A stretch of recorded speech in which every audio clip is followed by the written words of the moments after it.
चंबा जिला पिछड़ेपन को लेकर देश की 116वीं पायदान पर क्यों खड़ा है, इसका खुलासा हमारी मीडिया की टीम ने एक स्टिंग ऑपरेशन करके दिखाया है। मीडिया की टीम को एक गुप्त सूचना मिली कि चंबा के मेडिकल कॉलेज में 10 साल पहले की एक नहीं अब तो सैकड़ों एक्सपायर हो चुकी दवाइयों का जखीरा मेडिकल स्टोर में पड़ा हुआ है। हमारी मीडिया की टीम चंबा के मेडिकल कॉलेज के उस स्टोर में जा पहुंची जहां पर इन दवाइयों को रखा गया था। हैरान करने वाली ये बात भी देखने को मिली, जहां पर इन 10 साल एक्सपायर हो चुकी दवाइयों को रखा गया था। उसी स्टोर में रोजाना रूटीन की दवाइयों को मरीजों के लिए ले जाया जाता है। अब सवाल ये उठता है कि आखिरकार ये 10 साल पुरानी एक्सपायर हो चुकी दवाइयां इस स्टोर में क्या कर रही हैं। इस सवाल का जवाब तलाशने हमारी टीम ने मेडिकल कॉलेज के मुखिया से बात की तो वह इस बात को सुनकर भौचक्के रह गए और उन्होंने अपने साथ आए एमएस के सिर पर इस बात को डाल दिया। पर हैरानी की बात यह देखने को मिली कि एमएस जिनके पास करीब करीब सारे मेडिकल कॉलेज की देखरेख का जिम्मा होता है, उसको भी इस बात का पता नहीं था उनके अस्पताल के स्टोर में 10 साल पुरानी एक्सपायर हो चुकी दवाइयां होंगी। हालांकि हमारी मीडिया की टीम ने इस बात के पुख्ता सबूत थे जिनके आधार पर हमने ये मुद्दा उठाया था। हालांकि बात इतनी पुख्ता थी जिसको लेकर मेडिकल कॉलेज के प्रिंसिपल और एमएस के हाथ पांव फूलना भी स्वाभाविक थे। सनसनी फैला देने वाली इस मामले को लेकर देखते हुए मेडिकल कॉलेज के प्रधानाचार्य ने उसी जगह खड़े खड़े सबको फ़ोन करना शुरू कर दिया और इस मामले को छानबीन करना शुरू कर दी। तो पता चला कि दवाइयाँ या जिसका कि 10 साल पहले सैंपल फेल हो चुका था और इन दवाइयों को स्टोर में इसलिए रखा हुआ था कि कंपनी को ये वापस दी जा सके। ये सवाल उठता है कि एक्सपायर दवाइयों को रूटीन वाले स्टोर में क्यों रखा गया, इसका जवाब उनके पास नहीं था। ये चंबा का मेडिकल कॉलेज जिसका नाम पंडित जवाहरलाल नेहरू रखा गया है और इस मेडिकल के मुख्य द्वार पर बड़े बड़े होर्डिंग बोर्ड पर लिखा गया है कि सावधानी बरतें, सुरक्षित रहें। ये किस लिए लिखा गया है और इसके क्या मायने हैं, शायद विभाग के आला अधिकारियों को खुद नहीं मालूम है।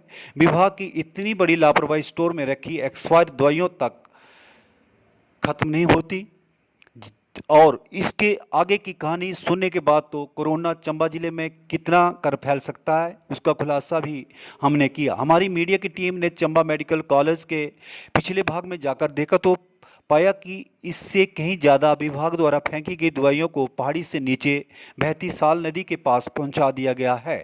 अब सवाल ये उठता है कि साल नदी का पानी जो कि थोड़ी दूर जाकर रावी नदी में मिल जाता है, तो क्या आने वाली बरसात के दिनों में फेंकी गई दवाइयों का घोल इस पानी में मिलकर तबाही फैला सकता है। आपको ये भी बता दें कि सरकार ने खुद की उठाऊ जल योजनाओं की मंजूरी इन्हीं नाला और रावी नदी में स्वीकृत की हुई है, जिससे करोड़ों रुपए की स्कीमों को चालू किया हुआ है। तो क्या ये दवाइयों से दूषित हो सकता है, पानी जिले के लोगों को संक्रमित नहीं कर सकता है।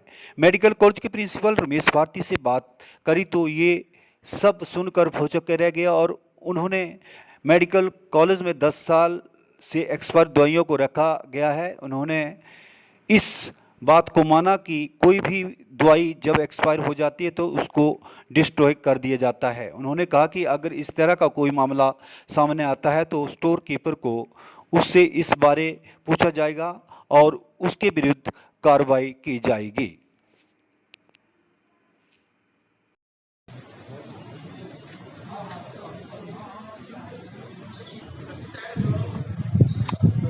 परफेक्ट देखा सबको। हाँ वही हूँ पर मैं रूम में लगा रहा हूँ अभी रूम में नहीं लगा कर मैं